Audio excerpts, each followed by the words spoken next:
CPM-നെ സംബന്ധിച്ചിടത്തോളം എന്ത് നാറിയ പണിയെടുക്കുന്നതിനും അവർക്കൊരു ബുദ്ധിമുട്ടുമില്ല.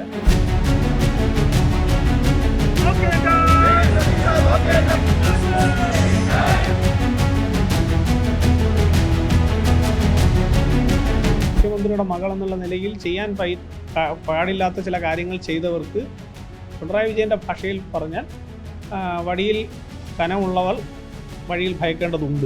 രാജ്യത്തെ സാധാരണക്കാരന് ലഭിക്കേണ്ട നികുതി പണത്തിൽ നിന്ന് കൈയിട്ട് വാരിയ ഒരാളെയും സംരക്ഷിച്ചു പിടിക്കുന്ന നിലപാട് ഇന്ത്യ മഹാരാജ്യം ഭരിക്കുന്ന പാർട്ടിക്കും നേതാവിനും ഇല്ല എന്നുള്ളത് അരക്കിട്ടുറപ്പിക്കുന്ന നിലപാടാണ് മുൻ മുഖ്യമന്ത്രിയുടെ മകളും മാത്രമല്ല, കേരളത്തിനകത്ത് CPM-ന്റെ ബ്രാഞ്ച് സെക്രട്ടറി മുതൽ ഏറ്റവും താഴെക്കിടയിലെ നേതാവ് മുതൽ ഏറ്റവും മേൽത്തട്ടിൽ നിൽക്കുന്ന നേതാക്കന്മാർ വഴി അഴിമതിക്കാരായി മാറി എന്നുള്ളതാണ് കഴിഞ്ഞ 10 വർഷം കൊണ്ട് കേരളത്തിൽ സംഭവിച്ചിട്ടുള്ള വലിയൊരു അപകടം.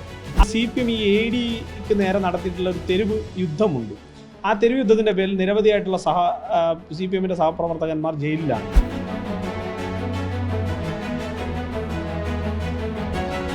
പ്രസ്ഥാനത്തെ മുന്നോട്ട് നയിച്ച പാവപ്പെട്ടവൻ്റെ മക്കളെ വീണ വിജയൻ എന്ന് പറയുന്ന മുതലാളിക്ക് വേണ്ടിയിട്ട് കാരാഗ്രഹത്തിലേക്ക് എറിഞ്ഞു കൊടുക്കുന്ന പണി, ആ പണി ഒരു നെറികെട്ട പണിയാണ് എന്ന് CPM-ന്റെ നേതാക്കന്മാരെ ഓർമ്മിപ്പിക്കാൻ ഞങ്ങൾ ആഗ്രഹിക്കുകയാണ്.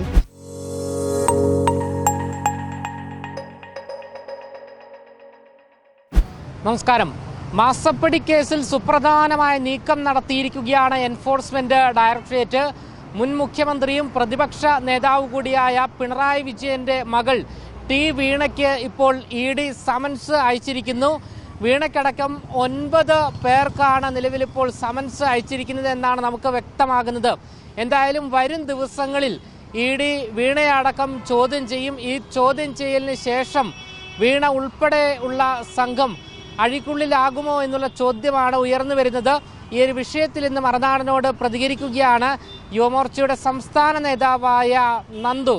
കൂടുതൽ കുരുക്കാണോ അല്ലയോ എന്നുള്ളതല്ല, കേരളത്തിനകത്ത് സമാനതകളില്ലാത്ത അല്ലെങ്കിൽ ഒരു മുഖ്യമന്ത്രിയുടെ മകൾ എന്നുള്ള നിലയിൽ ചെയ്യാൻ പാടില്ലാത്ത ചില കാര്യങ്ങൾ ചെയ്തവർക്ക് പിണറായി വിജയൻ്റെ ഭാഷയിൽ പറഞ്ഞാൽ വടിയിൽ കനമുള്ളവർ വഴിയിൽ ഭയക്കേണ്ടതുണ്ട്.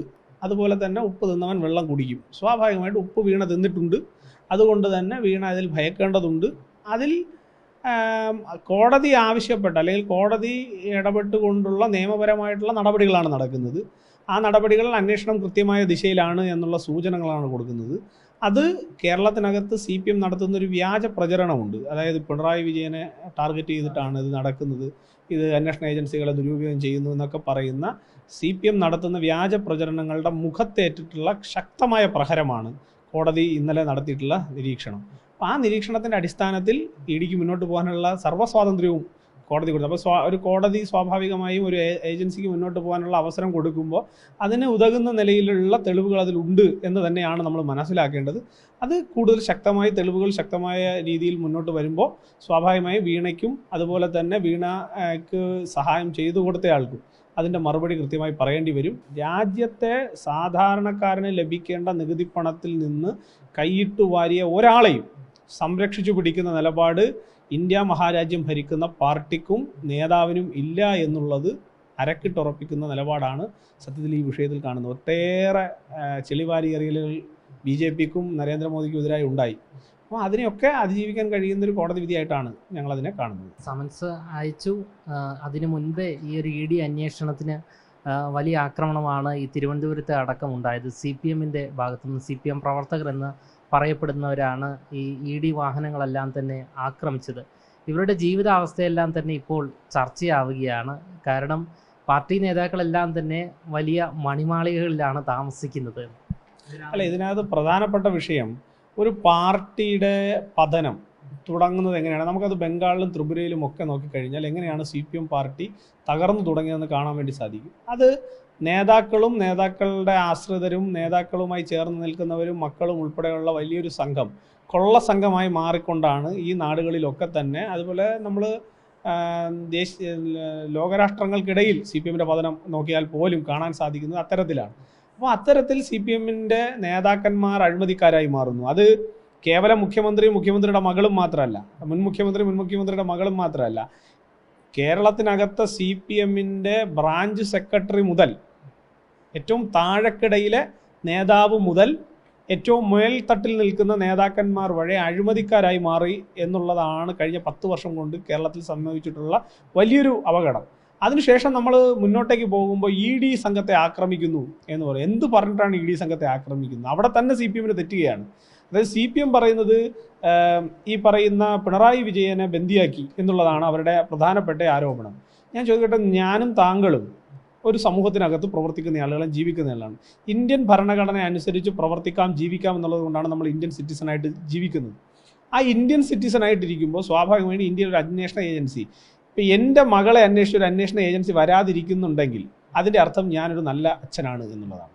എൻ്റെ മകളെ അന്വേഷിച്ച് രാജ്യത്തെ ഏതെങ്കിലും ഒരു അന്വേഷണ ഏജൻസി വരുന്നുണ്ടെങ്കിൽ അതിൽ എൻ്റെ മകൾ കൾപ്രിറ്റ് ആണ് എന്ന തെളിവോടുകൂടി വരുന്നുണ്ടെങ്കിൽ അതിൻ്റെ അർത്ഥം ഞാനൊരു പരാജയപ്പെട്ട അച്ഛനാണ് എന്നുള്ളതാണ്. അപ്പോൾ ഒരു പരാജയപ്പെട്ട അച്ഛനായിട്ടുള്ള മുൻ മുഖ്യമന്ത്രി ശ്രീ പിണറായി വിജയനെ സംബന്ധിച്ചിടത്തോളം തൻ്റെ മകൾ നടത്തിയ അഴിമതി, അദ്ദേഹം ആഭ്യന്തര വകുപ്പ് മന്ത്രിയായിരുന്നു കഴിഞ്ഞ 10 വർഷം. ഈ ആഭ്യന്തര വകുപ്പ് മന്ത്രിയായിരുന്ന ആൾക്ക് കൃത്യമായി വീണ എങ്ങനെയാണ് ഈ സേവനം കൊടുത്തത്, എന്ത് സേവനം കൊടുത്തു, അതിലെന്താണ് വീണ ചെയ്തിട്ടുള്ള തെറ്റ് എന്നുള്ളത് ആഭ്യന്തരമന്ത്രി കൂടിയായിട്ടുള്ള മുഖ്യമന്ത്രിയായിരുന്ന വീണയുടെ അച്ഛന് ഇവിടെ സഖാവ് പിണറായി വിജയൻ അറിയാം. അറിഞ്ഞു വെച്ചുകൊണ്ട് അദ്ദേഹം സത്യത്തിൽ നടത്തിയിട്ടുള്ളൊരു നമ്മുടെ ഈ സ്വെയറിംഗ് സെറമണിയിൽ പറയുന്ന ശപഥമുണ്ട്, സത്യപ്രതിജ്ഞ. ആ സത്യപ്രതിജ്ഞ ലംഘനമാണ് നടത്തി. കാരണം കേരളത്തിലെ ഒരു സാധാരണക്കാരൻ്റെയും നികുതി പണം കട്ടുകൊണ്ട് പോകാതിരിക്കാൻ, അതിനെ സംരക്ഷിച്ചു പിടിക്കാൻ ഉത്തരവാദിത്തപ്പെട്ട മുഖ്യമന്ത്രി തൻ്റെ മകൾ നടത്തിയിട്ടുള്ളത് എന്താണ് എന്നുള്ളത് അദ്ദേഹത്തിന് കൃത്യമായ ബോധ്യമുണ്ട്. എന്നിട്ടും അന്വേഷണ ഏജൻസികൾ വരുന്നു. അന്വേഷണ ഏജൻസികൾ വരുമ്പോൾ സ്വാഭാവികമായിട്ടും എൻ്റെ വീട്ടിലോ നിങ്ങളുടെ വീട്ടിലോ അന്വേഷണ ഏജൻസി വന്നാൽ നിങ്ങൾ ഇനി മുഖ്യമന്ത്രിയാണെന്ന് പറഞ്ഞിട്ട് കാര്യമില്ല, പ്രധാനമന്ത്രിയാണെന്ന് പറഞ്ഞിട്ട് കാര്യമില്ല. ആ അന്വേഷണ ഏജൻസിയുടെ പ്രോട്ടോകോൾ അനുസരിച്ച് നിൽക്കേണ്ട ഉത്തരവാദിത്വം എനിക്ക് നിങ്ങൾക്കുണ്ട്. നമ്മളൊരു സിറ്റിസൺ ആണെങ്കിൽ, ഇന്ത്യൻ സിറ്റിസൺ ആണെങ്കിൽ നമ്മളത് അതനുസരിച്ച് നിൽക്കാൻ സാധിക്കും.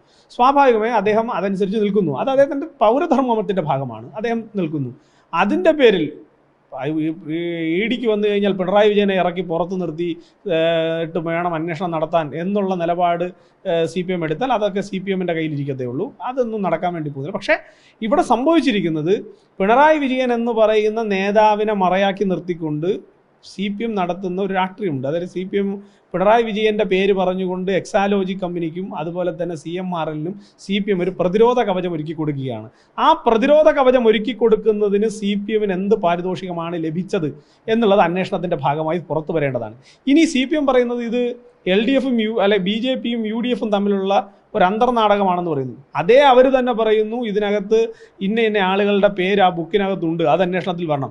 ഞങ്ങൾ പറയുന്നത് PVയുടെ പേരും അന്വേഷണത്തിൽ വരണം, RCയുടെ പേരും അന്വേഷണത്തിൽ വരണം, PK കുഞ്ഞാലിക്കുട്ടിയുടെ പേര് പറഞ്ഞിട്ടുണ്ടെങ്കിൽ അതും അന്വേഷണത്തിൽ വരണം, OCയുടെ പേരുണ്ടെങ്കിൽ അതും അന്വേഷണത്തിൽ വരണം.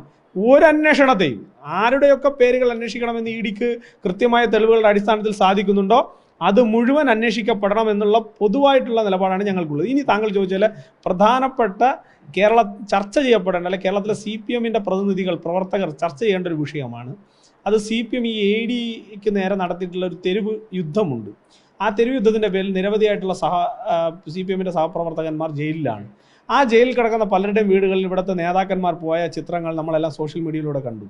കഴിഞ്ഞ 10 വർഷക്കാലം ഈ സർക്കാർ ഭരണത്തിൽ നിന്നിട്ടും അടിസ്ഥാന സൗകര്യ വികസനത്തിന് ഈ സർക്കാരിന് ഒന്നുമേ ചെയ്യാൻ കഴിഞ്ഞിട്ടില്ല എന്ന BJP പറഞ്ഞ ആരോപണത്തിനെ അർത്ഥശങ്കയ്ക്കിടയില്ലാത്ത വിധം ഉറപ്പിക്കുന്ന ഒരു ചിത്രങ്ങളാണ് അവർ തന്നെ ഫേസ്ബുക്കിലിട്ടിരുന്നത്. അതായത് ഇവരോട് പറഞ്ഞു കയറിക്കിടക്കാടമില്ലാത്ത ആളുകളില്ല, അല്ലേ, അതിദരിദ്ര വിമുക്തി നേടിയ സംസ്ഥാനമാണ് കേരളം എന്ന് പറയുമ്പോൾ സ്വന്തം പാർട്ടിയിലെ പ്രവർത്തകന്മാർക്ക് പോലും ചോർന്നൊലിക്കാത്ത വീടുകളിൽ കിടക്കാൻ കഴിയാത്ത സാഹചര്യമുണ്ട്. അതൊന്നാമത്തെ കാര്യം.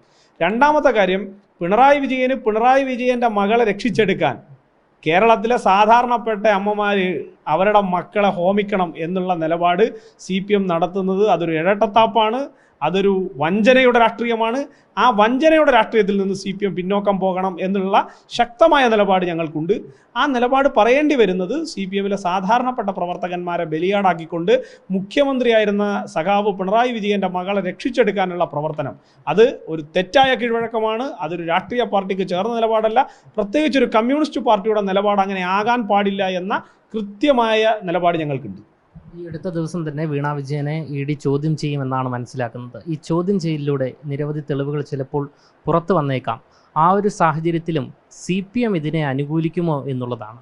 അല്ല, CPMനെ സംബന്ധിച്ചിടത്തോളം എന്ത് നാറിയ പണിയെടുക്കുന്നതിനും അവർക്കൊരു ബുദ്ധിമുട്ടുമില്ല. അവർ കൃത്യമായിട്ട് ഈ പറയുന്നത് പോലെ നാറിയവനെ ചുമന്നാൽ ചുമന്നവൻ കൂടി നാറും എന്ന് പറയുന്നത് പോലെ CPM-ന് ചില എല്ലിൻ കഷ്ണങ്ങൾ കിട്ടിയിട്ടുണ്ട്. അല്ലെങ്കിൽ CPM ഇത്രയും നന്നായിട്ട് കുറയ്ക്കേണ്ട കാര്യമില്ല. അപ്പോൾ CPM-ന് ചില എല്ലിൻ കഷ്ണങ്ങൾ വീണയിലൂടെയോ അല്ലെങ്കിൽ കർത്തയിലൂടെയോ ഒക്കെ കിട്ടിയിട്ടുണ്ട്. ആ കിട്ടിയ എല്ലിൻ കഷ്ണത്തിനുള്ള നന്ദിയാണ് വാലാട്ടിക്കൊണ്ട് CPM ഇപ്പോൾ കാണിക്കുന്നത്. പക്ഷേ അതിനവർ ചെയ്യുന്ന നിലപാട് രാജ്യത്തിൻ്റെ നീതി നിർവഹണ സംവിധാനങ്ങളെ എതിർക്കുക എന്ന് പറഞ്ഞാൽ അത് രാജ്യത്തിനോട് യുദ്ധം പ്രഖ്യാപിക്കും പോലെയാണ്. രാജ്യത്തിനോട് യുദ്ധം പ്രഖ്യാപിക്കാനുള്ള കെൽപ്പൊന്നും കേരളത്തിലെ CPM എന്ന് പറയുന്ന പ്രസ്ഥാനത്തിനില്ല. അങ്ങനെ ആരെങ്കിലും ധരിക്കുന്നുണ്ടെങ്കിൽ അതൊരു തെറ്റിദ്ധാരണ മാത്രമാണ്. ഇനി തെളിവുകളുടെ അടിസ്ഥാനത്തിൽ വീണാ വിജയനെതിരെ നടപടിയെടുക്കുമ്പോൾ CPM ഇതിനെ എതിർക്കാനോ ഇതിനെ ചെറുക്കാനോ ഇറങ്ങിത്തിരിക്കുമ്പോൾ CPM കേരളത്തിലെ ജനങ്ങളോടൊരു മറുപടി പറയണം. നിങ്ങൾ ആർക്കൊപ്പമാണ്? നികുതിപ്പണം കട്ടവർക്കൊപ്പമാണോ? കേരളത്തിലെ ധാതു സമ്പത്ത് കട്ടുകൊണ്ടുപോയവർക്കൊപ്പമാണോ? കേരളത്തിലെ ഇന്ത്യയുടെ രാഷ്ട്രത്തിൻ്റെ ആയിട്ടുള്ള രാഷ്ട്രരക്ഷയുമായി രാഷ്ട്രസുരക്ഷയുമായി ചേർന്ന് നിൽക്കുന്നത് ഇപ്പോൾ പറഞ്ഞു കേൾക്കുന്നതും അറിയുന്ന ചില വസ്തുതകളും വെച്ചിട്ടാണെങ്കിൽ ന്യൂക്ലിയർ വെപ്പൺ വരെ ഉണ്ടാക്കാൻ കഴിയുന്ന ധാതുക്കളാണ് ഈ കരിമണൽ കർത്തയുടെ നേതൃത്വത്തിൽ അവിടെ നിന്ന് പുറത്തോട്ട് കൊണ്ടുപോയതെന്നാണ് മനസ്സിലാക്കുന്നത്. അങ്ങനെയാണെങ്കിൽ രാജ്യസുരക്ഷയെ വരെ വെല്ലുവിളിക്കുന്ന നിലയിലുള്ള ഒരു കേസിനെ കുറിച്ചുള്ള അന്വേഷണത്തെ തടസ്സപ്പെടുത്തുമ്പോൾ ആരോടാണ് CPM-ന് കൂറ്? ഈ രാജ്യത്തെ ജനങ്ങളോടും ഈ രാഷ്ട്രത്തോടുമാണോ അതോ ഇതുപോലുള്ള കരിമണൽ കർത്തമാരോടും അവർ നൽകുന്ന നോട്ട് കെട്ടുകളോടുമാണോ CPM-ന് അനുഭാവം അല്ലെങ്കിൽ CPM-ന് കമ്മിറ്റ്മെന്റ് എന്നുള്ളത് CPM കേരളത്തിലെ ജനങ്ങളോട് മറുപടിയായി പറയേണ്ടി വരും. അത് CPM-നെ കൊണ്ട് പറയിക്കുക എന്ന ഉത്തരവാദിത്വം കേരളത്തിലെ ജനപക്ഷ സംഘടന എന്നുള്ള നിലയിൽ, കേരളത്തിലെ ഉത്തരവാദിത്തപ്പെട്ട പ്രതിപക്ഷം എന്നുള്ള നിലയിൽ ഭാരതീയ ജനതാ പാർട്ടി ഏറ്റെടുക്കും, മുന്നോട്ട് കൊണ്ടുപോകും. ഇതാണ് ഞങ്ങളുടെ നിലപാട്. പിണറായി വിജയനും അവരുടെ മകളായ വീണാ വിജയനും ചെയ്ത തെറ്റിന് ഈ പാവപ്പെട്ട അണികളാണ്, ഒന്നും അറിയാത്ത അണികളാണ് അഴിയേണ്ടി വരുന്നത് എന്നുള്ളതാണ് യാഥാർത്ഥ്യം. അല്ല, തീർച്ചയായിട്ടും CPM ഇപ്പോൾ നടത്തുന്നൊരു വളരെ നെറുകെട്ടൊരു രാഷ്ട്രീയമാണ്. സാധാരണക്കാരൻ്റെ മക്കളെ, പാവപ്പെട്ടവൻ്റെ മക്കളെ, ഒരു നേരത്ത് ആഹാരം കഴിക്കാനില്ലാതിരുന്നപ്പോഴും മുണ്ട് മുറുക്കി കൊടുത്ത് ഈ ചെങ്കൊടി ഉയർത്തിപ്പിടിച്ച് മുദ്രാവാക്യം വിളിച്ച് ഈ പ്രസ്ഥാനത്തെ മുന്നോട്ട് നയിച്ച പാവപ്പെട്ടവൻ്റെ മക്കളെ വീണാ വിജയൻ എന്ന് പറയുന്ന മുതലാളിക്ക് വേണ്ടിയിട്ട് കാരാഗ്രഹത്തിലേക്ക് എറിഞ്ഞു കൊടുക്കുന്ന പണി, ആ പണി ഒരു നെറികെട്ട പണിയാണ് എന്ന് CPM-ൻ്റെ നേതാക്കന്മാരെ ഓർമ്മിപ്പിക്കാൻ ഞങ്ങൾ ആഗ്രഹിക്കുകയാണ്. ഇങ്ങനെയാണ് എല്ലായിടത്തും, ഞാൻ പറഞ്ഞല്ലോ, നേരത്തെ തന്നെ പറഞ്ഞു, ഇങ്ങനെ നേതാക്കന്മാരുടെയും അവരുടെ അണികളുടെയും അഴിമതിയിൽ മുഖം അടുത്തിട്ടാണ്, മനസ്സും അടുത്തിട്ടാണ് ഇന്ത്യയിലെ എല്ലാ സംസ്ഥാനങ്ങളിലും CPM എന്ന് പറയുന്ന രാഷ്ട്രീയ പ്രസ്ഥാനം അവസാനിച്ചത്, അസ്തമിച്ചത്. കേരളത്തിൽ CPM-നെ കുഴിച്ചു മൂടി അതിൻ്റെ മുകളിൽ ചെങ്കൊടി വയ്ക്കാനുള്ള അവസരം കൊടുക്കാൻ പോകുന്ന നേതാവിൻ്റെ പേര് സഖാവ് പിണറായി വിജയൻ എന്നാണ്. അതിന് കേരളത്തിലെ CPM കൊടുക്കാൻ വേണ്ടി പോകുന്ന വില സാധാരണപ്പെട്ട പ്രവർത്തകന്മാരുടെ അവരുടെ ത്യാഗത്തിൻ്റെ വിലയാവരുത് എന്നുള്ള രാഷ്ട്രീയം ഞങ്ങൾക്കുണ്ട്. എന്തായാലും വീണ അടക്കം 9 പേർക്ക് ഈ വെള്ളിയാഴ്ചയാണ് ED ഹാജരാകുവാൻ വേണ്ടി നോട്ടീസ് അയച്ചിരിക്കുന്നത്. അതായത് CMRL MD Sasidharan Kartha, joint managing director Saran S Kartha, chief general manager K Suresh Kumar, CMRL ജീവനക്കാർ എന്നിവർക്കാണ് നിലവിലിപ്പോൾ സമൻസ് അയച്ചിരിക്കുന്നത്. അതുകൂടാതെ കർത്തയുടെ ഭാര്യ, മകൻ അടക്കമുള്ള കുടുംബങ്ങൾക്കും നിലവിലിപ്പോൾ ED നോട്ടീസ് അയച്ചിട്ടുണ്ട്. എന്തായാലും ഈ വരുന്ന വെള്ളിയാഴ്ച ഹാജരാകുവാനാണ് ഇത്തരത്തിൽ നോട്ടീസ് അയച്ചിരിക്കുന്നത്. EDയുടെ അടുത്ത ചോദ്യം ചെയ്യൽ കഴിയുന്നതോടുകൂടി നിർണായകമായ വിവരങ്ങൾ മാസപ്പടി കേസുമായി ബന്ധപ്പെട്ട് പുറത്തു വരും എന്ന് വ്യക്തമാവുകയാണ്. ക്യാമറമാൻ ആഷിക്കിനൊപ്പം അമൽ രുദ്ര, മറുനാടൻ മലയാളി, തിരുവനന്തപുരം.